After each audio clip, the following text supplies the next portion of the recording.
Assalamualaikum warahmatullahi wabarakatuh.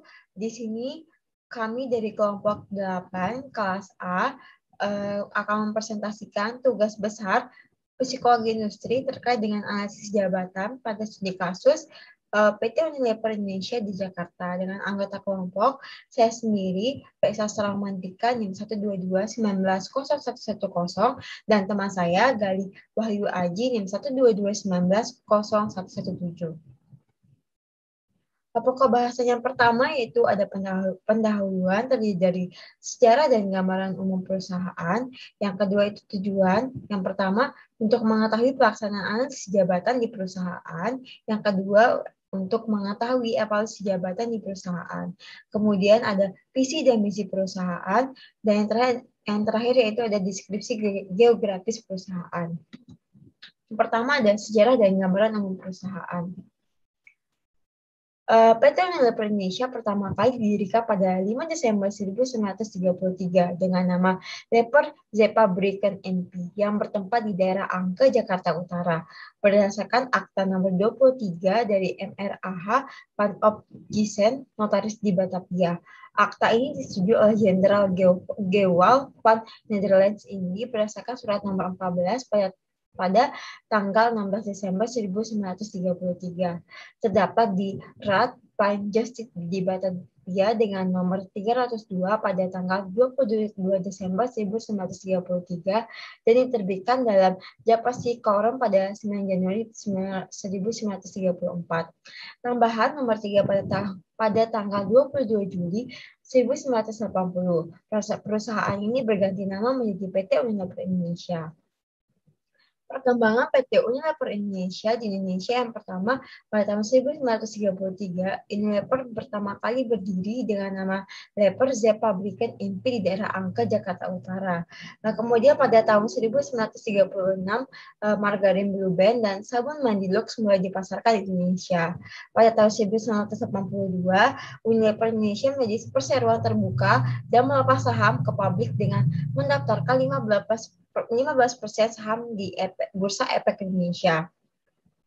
Pada tahun 1990, membuka pabrik personal care di Ringkut, Surabaya dan masuk ke bisnis teh dengan mengakuisisi Sariwangi.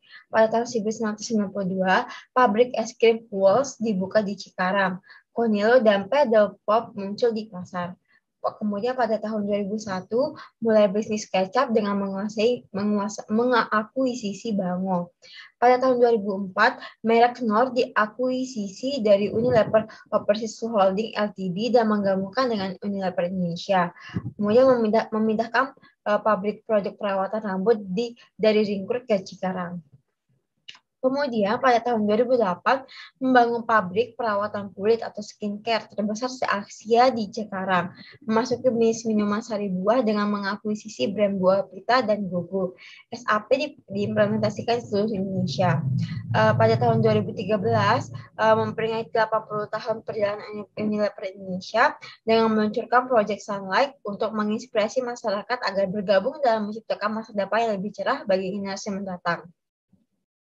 Kemudian pada tahun 2014 meluncurkan program Bitobe untuk Indonesia sebagai wujud komitmen jangka panjang Leboy untuk menciptakan masyarakat yang lebih sehat. Kemudian pada tahun 2018 membuka pabrik ke-9 dari Unilever Indonesia seluas 6 hektar di Cikarang yang memiliki kapasitas produksi sebanyak 7 juta unit bumbu masak dan kecap setiap tahunnya. Kemudian pada tahun 2016 memindahkan kantor pusat ke gedung baru seluas 3 hektar di BSD City Tangerang. Kantor baru ini ditempati oleh 1.200 karyawan yang diresmikan pada tahun 2017. Dan terakhir pada tahun 2018 meluncurkan kategori baru yaitu kategori saus sambal dengan mempersembahkan saus sambal Jawara dan meluncurkan brand perawatan tubuh baru Korea Glow. Kemudian visi dan misi PT Unilever Indonesia.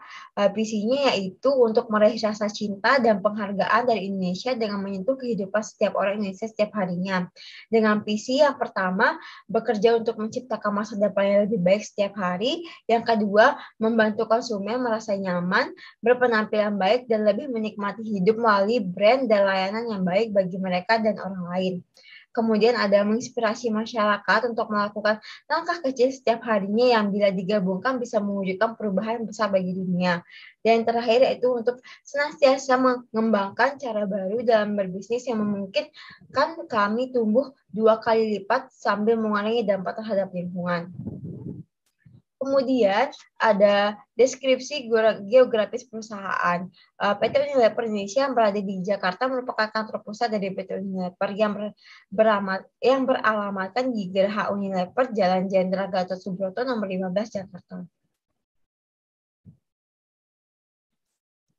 Kemudian pokok pembahasan yang kedua adalah tinjauan pustaka yang terdiri dari yang pertama definisi analisis jabatan menurut para ahli, yang kedua manfaat analisis jabatan, yang ketiga proses analisis jabatan, yang keempat metode analisis jabatan, yang kelima ada spesifikasi jabatan, yang terakhir ada evaluasi jabatan.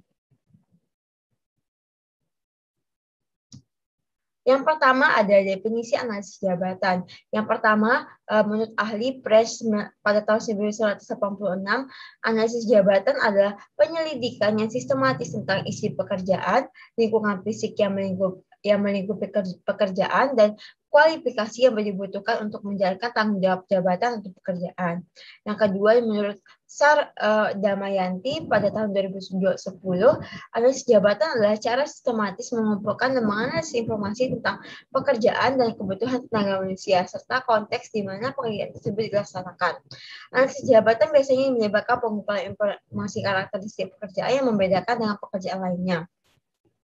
Yang ketiga, menurut Gibson, Invention, dan Donnelly pada tahun 1993, analisis jabatan adalah proses penggantian keputusan yang menerjemahkan faktor tugas, manusia, dan teknologi menjadi sebuah desain pekerjaan.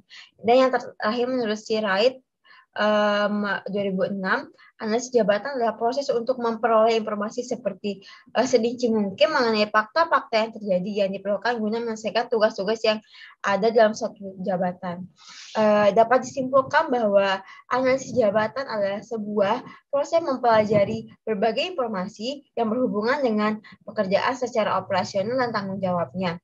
Analisis jabatan memberikan ringkasan mengenai kewajiban dan tanggung jawab suatu pekerjaan, hubungannya dengan pekerjaan lainnya, pengetahuan dan keterampilan yang dibutuhkan, serta lingkungan kerja di mana pekerjaan tersebut dijalankan. Kemudian ada tujuan dari analisis jabatan. Yang pertama yaitu untuk mengorganisasikan dan mengintegrasikan seluruh tenaga kerja berdasarkan kewajiban dan tanggung jawabnya. Yang kedua yaitu menerima, menyeleksi, dan menempatkan pegawai berdasarkan syarat-syarat perseroan, sifat-sifat kepandaian dan kecakapan dan sebagainya. Yang ketiga itu sebagai dasar dalam melakukan penilaian jabatan. Yang keempat untuk mengadakan penilaian hasil kerja. Yang kelima untuk meningkatkan produktivitas pegawai melalui penyederhanaan kerja dan perbaikan metode berdasarkan analisis jabatan.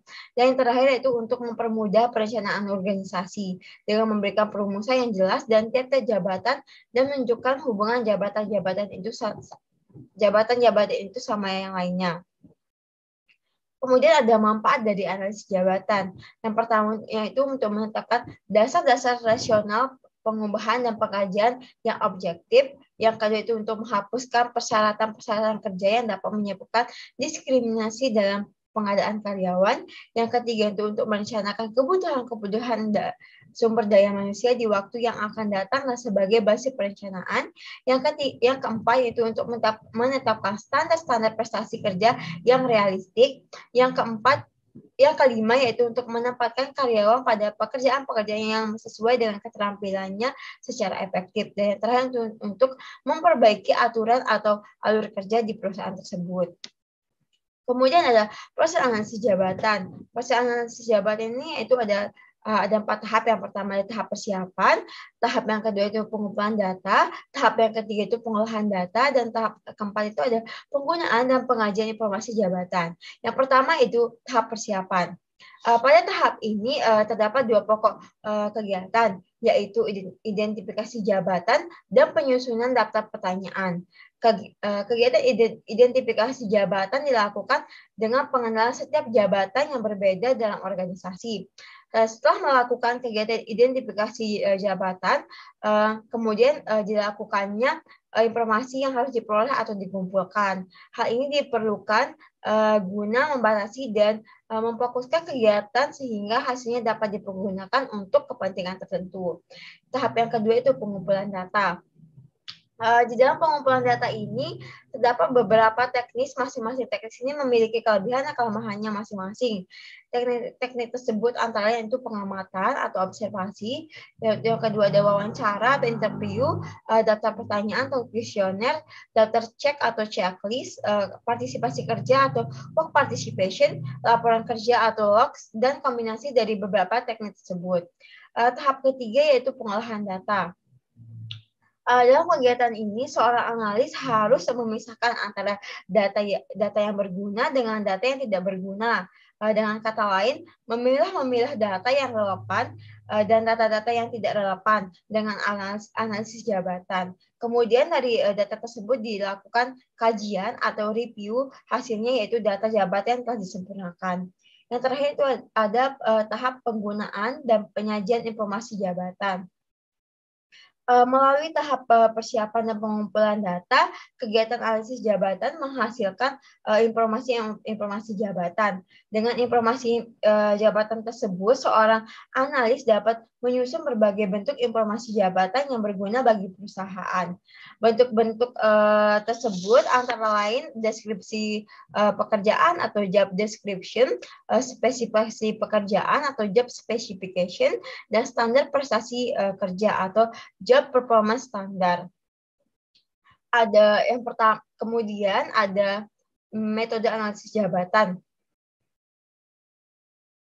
Metode analisis jabatan yang pertama ada metode observasi. Metode observasi ini yaitu metode yang digunakan dalam mengumpulkan informasi dengan mengamati individu yang melakukan pekerjaan itu dan mencatatnya untuk menguraikan tugas dan kewajiban yang dilakukannya. Yang kedua yaitu ada metode wawancara. Wawancara ini dilakukan secara langsung di tempat pekerjaan mereka atau mereka yang terkait langsung dengan pekerjaan yang akan dianalisis. Yang ketiga ada metode angket. Dalam menggunakan angket, yang bersangkutan diminta untuk memberikan data-data mengenai jabatannya dengan kata-kata sendiri. Analis meminta karyawan mengisi kuesioner untuk menggambarkan tugas-tugas yang berkaitan dengan jabatan dan tanggung jawab mereka. Kemudian ada kombinasi metode. Analis harus menggunakan kombinasi beberapa teknik yang dibutuhkan untuk menganalisis deskripsi spesifikasi pekerjaan yang akurat, seperti menggabungkan metode observasi dengan wawancara atau dengan wawancara dengan metode angkat atau dengan cara yang lainnya. Kemudian ada catatan karyawan. Informasi analisis jabatan dikumpulkan dengan meminta para karyawan mendeskripsikan aktivitas kerja mereka sehari-hari dalam sebuah buku harian atau log. Kemudian ada spesifikasi jabatan.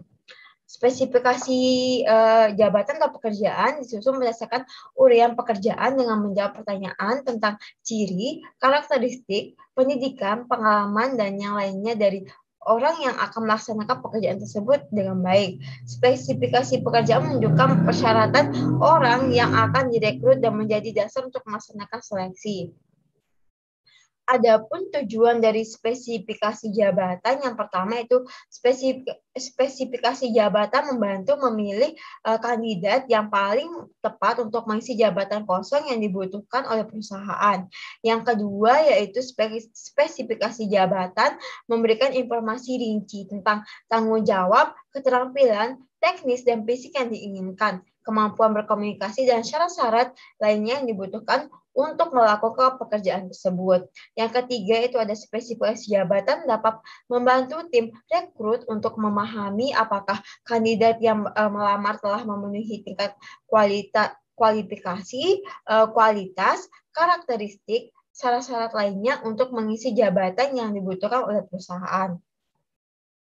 Selain dari tujuan dari spesifikasi jabatan, terdapat beberapa manfaat yang dapat dirasakan oleh perusahaan terkait dengan spesifikasi jabatan.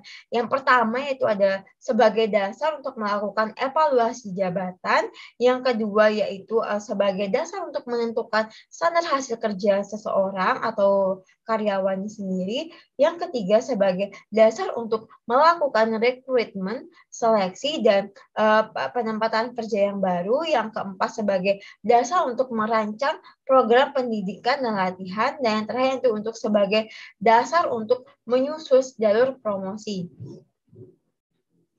Yang terakhir ada evaluasi jabatan. Evaluasi jabatan dilakukan karena banyak perusahaan kesulitan dalam menentukan peringkat gaji karyawannya, terutama untuk perusahaan besar yang memiliki banyak karyawan dan banyak jabatan. Diperlukan pengaturan yang lebih jelas lagi, terutama dalam hal pemberian gajinya.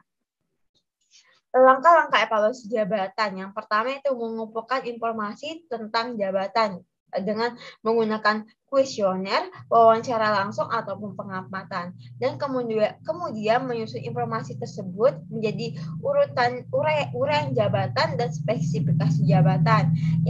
Langkah yang kedua yaitu menetapkan nilai relatif dari masing-masing jabatan dengan cara mempelajari uraian jabatan dan spesifikasi jabatan tersebut. Evaluasi jabatan ini memiliki beberapa metode. Yang pertama yaitu metode penentuan peringkat. Metode penentuan peringkat ini adalah metode yang paling sederhana di antara metode penilaian jabatan yang lain, yaitu yang hanya cocok untuk ditetapkan pada perusahaan kecil dengan jabatan yang sedikit. Metode yang kedua yaitu ada metode klasifikasi. Metode ini merupakan perbaikan dari metode penentuan peringkat sebelumnya, atau dapat dikatakan metode ini itu sebagai penyempurnaan dari metode sebelumnya. Yang ketiga ada metode perbandingan faktor. Metode ini sudah digunakan ke dalam metode kuantitatif karena sudah berusaha untuk memberikan nilai kuantitatif pada masing-masing jabatan, bukan hanya peringkat maupun kelas ataupun tingkat. Yang terakhir yaitu ada metode sistem angka. Metode ini adalah metode penilaian jabatan yang paling banyak dipakai oleh perusahaan-perusahaan, sebab termasuk metode yang paling teliti dan akurat, walaupun pelaksanaannya cukup rumit. Organisasi perusahaan PT Unilever Indonesia terdiri dari yang pertama Dewan Komisaris, yang kedua Direksi, dan yang ketiga Komite Audit. Unilever mengakui pentingnya tata kelola dan perilaku perseroan yang baik, dan bertekad untuk mencapai standar tertinggi dalam kebijakan-kebijakannya. Tata kelola perusahaan yang unggul dapat diraih dengan adanya struktur yang membuat informasi dapat sampai ke direksi dengan cepat dan akurat. Hal ini memerlukan transparansi penuh dalam komunikasi internal dan eksternal demi menyediakan informasi yang lengkap dan terpercaya kepada para pengambil keputusan.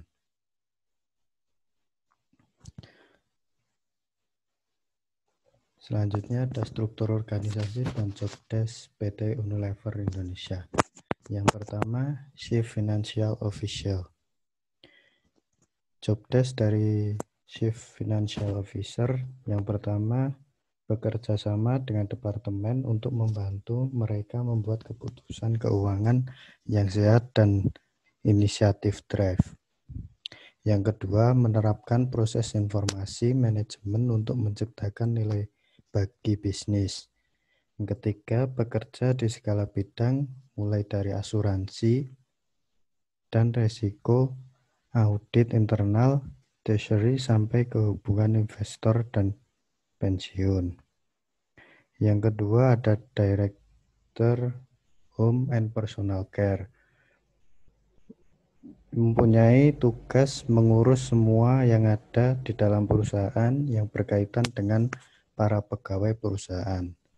Selanjutnya ada Supply Chain, yaitu bertugas untuk mengatasi bagian permasalahan pada bahan baku. Keempat ada Customer Development, bertugas untuk mengatasi masalah konsumen dan bertugas merangkul konsumen sebanyak-banyaknya. Selanjutnya ada Human Resource and Corporate Relation. Bertugas untuk menjalin kerjasama dengan para pemimpin bisnis untuk memberikan agenda bisnis melalui strategi terintegrasi. Selanjutnya, analisis jabatan di perusahaan. Analisis jabatan di perusahaan, Unilever memiliki struktur matrik yang mengkombinasikan departemen fungsional seperti SDM, keuangan, dan supply chain dengan departemen lini produk seperti personal care, makanan, dan es krim. Komite nominasi dan remunerasi bertanggung jawab untuk menelaah dan merumuskan rekomendasi paket remunerasi Dewan Komisaris dan Direksi. Dalam mengambil keputusan, PT Unilever menerapkan sistem birokrasi seperti yang diungkapkan pada Max Weber dalam teorinya pada awal periode 1900-an. Proses pengambilan keputusan yang berjenjang serta memiliki arahan atau aturan-aturan yang lugas berhubungan antar anggota tidak bersifat pribadi. Manajer Unilever tidak bisa mengambil keputusan begitu saja tanpa sepengetahuan atasannya. Salah satunya mengacu pada Board Balance Business Plan atau BBBP yang selama ini dijadikan alat untuk mengukur pencapaian kerja karyawannya. Selanjutnya ada proses analisis jabatan di perusahaan. Unilever menekankan 3 bagian, yaitu hubungan pemimpin dan individu, hubungan pemimpin dengan kelompok, dan hubungan pemimpin dan organisasi. Pada PT Unilever, Presiden Direktur memiliki sifat kepemimpinan menurut teori watak dan teori perilaku. Tidak hanya itu, jika dilihat dari teori perilaku yang menekankan 3 bagian, maka lingkungan eksternal yang memotivasi Unilever sehingga bisa tetap survive di dunia pasar adalah adanya kesehatan masyarakat yang masih minim. Oleh karena itu, Unilever menciptakan produk-produk yang berguna untuk meningkatkan. Untuk masalah komunikasi sendiri, PT Unilever menjalankan komunikasi pasar terpadu yang disebut dengan Integrated Marketing Communication atau IMC. Strategi ini diterapkan Unilever untuk memadukan dan mengkoordinasikan semua saluran komunikasi untuk menyampaikan pesan secara jelas, konsisten, dan berpengaruh kuat tentang organisasi dan produknya. Selanjutnya adalah pelaksanaan analisis jabatan. Proses pengendalian sangatlah dibutuhkan setiap perusahaan. Begitupun dengan PT Unilever. Setiap kerangka kerjanya pasti memiliki bukti yang akurat karena selalu didokumentasikan. Hasil dokumentasinya akan ditelaah dan selalu diperbarui secara berkala oleh direksi. Bentuk pengendalian di PT Unilever menggunakan pengendalian internal, yaitu setiap kerangka kerjanya memiliki bukti akurat tadi, dan kerangka kerjanya meliputi manajemen risiko, prosedur pengendalian internal, dan pengungkapan informasi. Untuk pengendalian keuangan sendiri, Unilever menggunakan keuangan yang terpisah dari kantor pusat sehingga bisa dikontrol. Kinerja keuangan PT Unilever menggunakan konsep EVA atau Economic Value Added. Untuk pengendalian operasional dalam Unilever adalah memberikan perhatian dan kepercayaan serta tanggung jawab penuh terhadap karyawannya tanpa membedakan suku, ras, jabatan, gender. Selanjutnya ada evaluasi jabatan di perusahaan. Di Unilever, kesempatan untuk memperoleh posisi yang lebih baik dengan gaji yang lebih baik akan sangat tergantung pada performa kerja masing-masing karyawan. Unilever memiliki sistem reward yang sangat fair. Ini bercermin dari sistem reward yang diberikan kepada orang-orang yang memberikan kontribusi terbaiknya bagi perusahaan. Proses performance management di Unilever berawal dari rapat Senior Group Director atau SGD. Hasilnya akan dibawa ke perusahaan masing-masing yang selanjutnya diturunkan lagi ke kepala divisi, selanjutnya kepala, dan terakhir ke manajer. Kepada para kepala divisi ini, kepala departemen dan manajer akan diberikan individual performance plan yang harus dicapai plus KPI-nya.